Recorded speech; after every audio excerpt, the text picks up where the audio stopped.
त्या बोर्डवरती मी वाचलं, देवरे अकॅडमीचं बोर्ड होतं आणि तिथं खाली सरांचा नंबर होता, देवरे सरांचा. त्या नंबरवरती कॉल केला, सरांना म्हणलो मला सर ॲडमिशन घ्यायचं, MPSC करायची. त्यांनी लगेच मला तिथं बोलावलं. मी कामावून आलो होतो, त्याच्यामुळे माझ्या खिशामध्ये पैसे पण होते.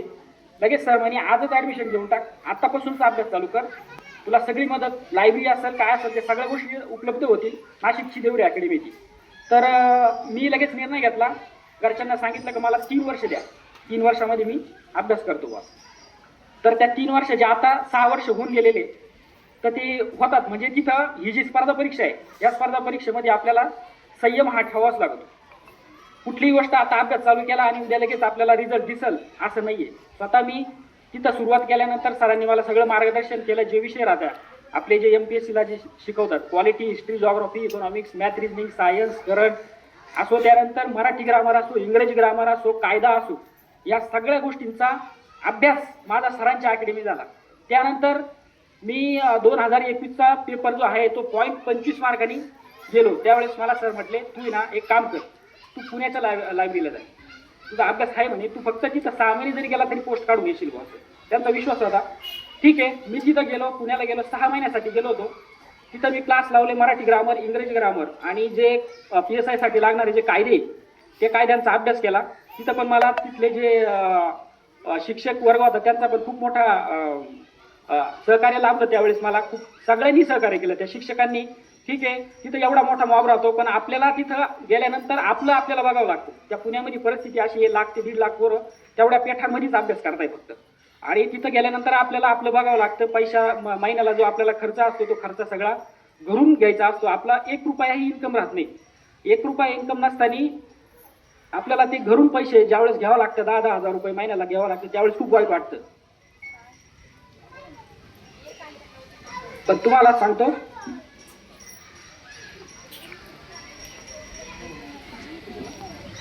मी जे पैसे घेतले घरून त्याचा मी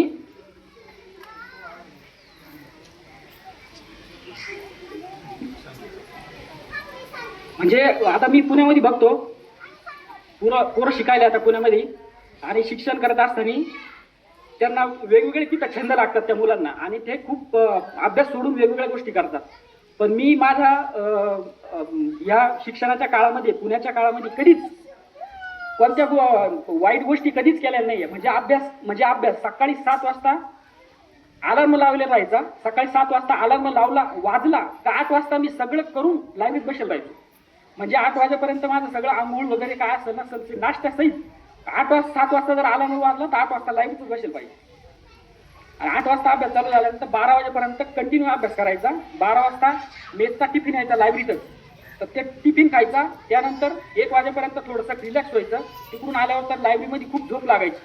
जेवण झाल्यानंतर झोप लागती, अर्धा तास परत झोपायचं. त्याच्यानंतर उठल्यानंतर डायरेक्ट 5:30 वाजेपर्यंत कंटिन्यू अभ्यास करायचा.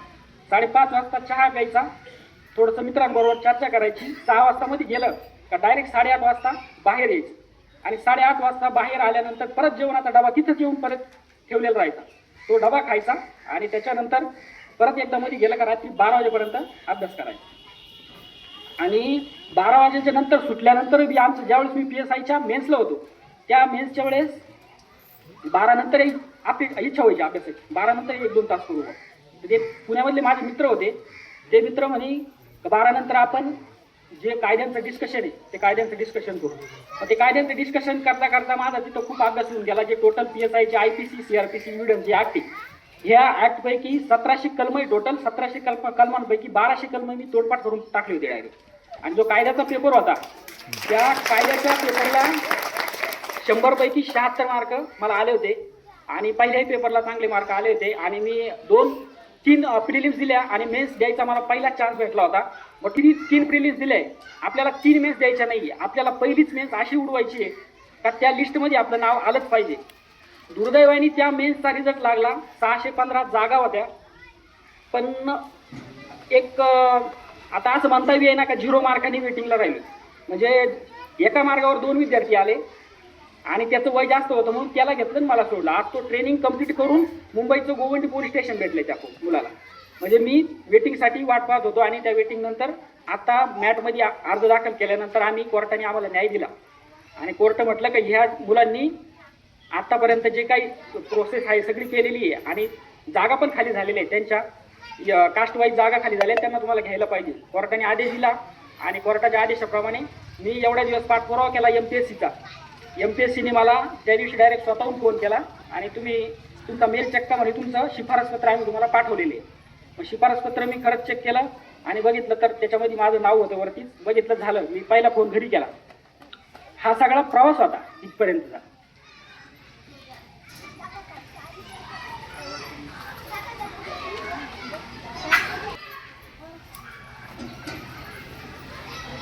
पण अडचणीला मी कधीच घाबरलो नाही. घरच्यांनी पण मला खूप सपोर्ट केला. माझा मोठा भाऊ असेल, लहान भाऊ असेल, वडील असतील, आई असेल, सगळ्यांनी खूप. त्यानंतर आपल्या सगळे गावातले जे प्रतिष्ठित मंडळी आहे यांनी सुद्धा खूप मदत केलेली आहे. त्यानंतर माझे मित्र असतील, स्वप्नील सर असतील, अमोल सर असतील, त्यानंतर आपला दारंगावचा सुपुत्र जो आर्मीमध्ये लागलेला आकाश खरात असेल, त्यानंतर राहुल खंडू सोनवणे असेल, हे सगळे मित्र परिवार मला चांगला लाभला आणि संगत चांगली लाभली. मला सगळ्यात महत्त्वाची गोष्ट संगत चांगली लाभली, चांगल्याच माणसाची संगत लागली. माझ्याबरोबर वाईट लोक सुद्धा राहिलेले पण त्यांचे गुण मी कधीच घेतलेले नाही. हे जे चांगले माणसं मला भेटले आतापर्यंतच्या प्रवासामध्ये आणि त्या प्रवासामध्ये मी त्यांच्याकडून चांगलं चांगलं घेत गेलो आणि हा दिवस आपल्या समोर आला. आणि हा दिवस आला याच्या पाठीमागं खूप कष्ट आहे. पण तुम्हाला मी आज एक शब्द देतो. आता भाषण करताना सगळ्यांनी सांगितले का ती भाषणं ऐकून मला असं वाटलं की माझ्या आता खरंच खूप मोठी जबाबदारी आली आणि ती जबाबदारी पार पाडण्यासाठी मी भक्कम आहे. तुम्हाला शब्द देतो, गरिबावर कधीच अन्याय होऊन देणार नाही.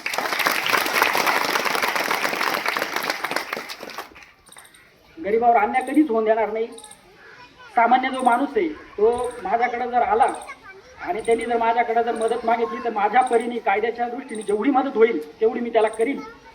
आणि आपल्या गावाचं जे वैशिष्ट्य आहे अधिकारी होण्याचं, अधिकारी घडवायचं, ते वैशिष्ट्य आता माझ्यापासून सुरुवात आहे असं म्हणता येणार नाही. याच्या आधी इथं भरपूर अधिकारी घडलेले, पण आता ज्यांना कोणा MPSC करायची जर अपेक्षा इच्छा असेल तर त्यांना मार्गदर्शन मी भविष्यात करीन.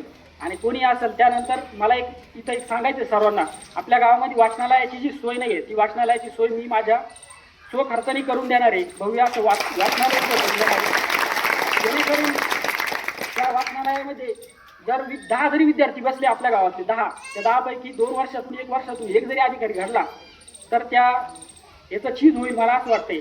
आणि ही सुरुवात नसून आपला हा खूप मोठा हे याच्यामध्ये आपल्याला पुढं भविष्यामध्ये अधिकारी घडले पाहिजे आपल्या गावातून. आणि शेवट जाता एवढंच सांगतो, ह्या प्रवासाने खूप काही शिकवलं.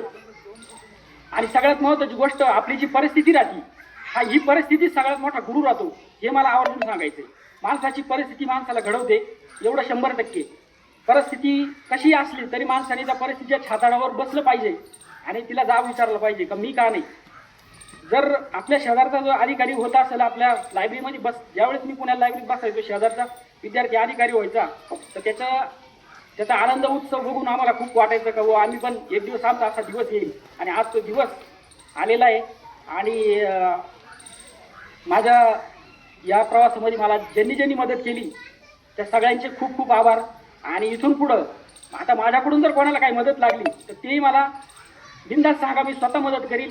गावामध्ये कोणाला काही अडचण असू द्या, मी स्वतः त्या अडचणीला तुम्हाला फुलाची पाकळी मदत नक्कीच करीन. आणि जो शब्द दिला आहे तो नक्कीच गरिबावर कधीच अन्याय होऊन देणार नाही. आणि भविष्यामध्ये आपल्या गावाचं नाव हे नक्कीच मोठं करण्याचा प्रयत्न करीन. एवढे बोलून मी माझे 2 शब्द. धन्यवाद. यानंतर ज्यांचा सत्कार या ठिकाणी सत्कारसाठी आपण आलात